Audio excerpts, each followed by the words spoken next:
யாழ்ப்பாணம் சங்குவேலியில் கடந்த வாரம் இளம் குடும்பஸ்தர் ஒருவர் வெட்டி கொலை செய்யப்பட்ட சம்பவத்தை பல்வேறு குற்ற செயல்களுடன் தொடர்புபட்டவர்கள் என்ற சந்தேகத்தில் போலீசாரால் தேடப்பட்டு வந்த தேவா சன்னா பிரகாஷ் அடங்கிய 5 கொண்ட குழுவை மேற்கொண்டதாக கொலை செய்யப்பட்டவரின் சகோதரர் தெரிவித்திருந்தார்.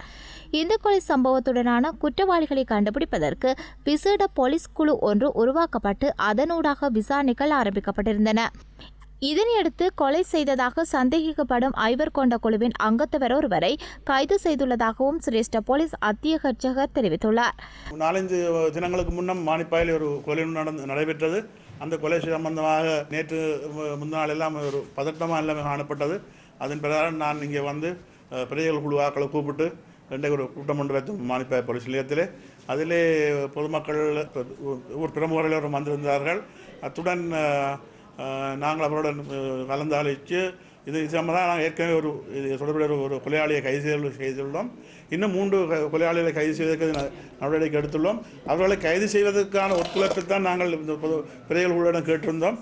அதன்படி அந்த தேடப்பட்டவர் வருவான தேவா சன்னா பிரகாஷ் என்ற 3 சந்தேக நபர்களை நாங்கள் இப்போ தேடிக்கொண்டிருக்கின்றோம்.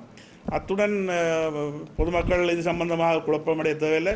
ஏனென்றால் நாங்கள் இப்பொழுது இரவு சோர்ந்து சுற்று பகல் சோர்ந்து சுற்று அத்துடன் சிவில் உடுப்பிலே கடமைக்கு எல்லாம் மக்களை அனுப்பியிருக்கின்றோம். ஆனபடியால் இப்பொழுது நிலைமை ஓரளவுக்கு வந்திருக்கின்றது. ஆனால் இந்த இது சம்பந்தமான தேடப்படுபவர்கள் விரைவில் கைது செய்வார்கள் என நாங்கள் அறிய தருகின்றோம். கைது செய்த நபரை பல்லாக்கன் நீதிமன்றத்தில் அடையாள அணிவகுப்புக்கு உட்படுத்தியுள்ளதாக குறிப்பிட்ட அவர், இந்த கொலையை மேற்கொண்ட ஏனையோரை கைது செய்வதற்கான விசேட போலீஸ் குழுக்கள் நியமிக்கப்பட்டு அவற்றின் ஊடாக விசாரணைகள் இடம்பெற்று வருவதாகவும் அவர் குறிப்பிட்டுள்ளார். யாழ்ப்பாணம் சங்குவேலி வடக்கு பகுதியைச் சேர்ந்த சிவகுமார் பிரணவன் என்ற குடும்பஸ்தரே கடந்த 14ஆம் திகதி இரவு இனந்தெரியாத நபர்களால் வெட்டி கொலை செய்யப்பட்டமை குறிப்பிடத்தக்கது.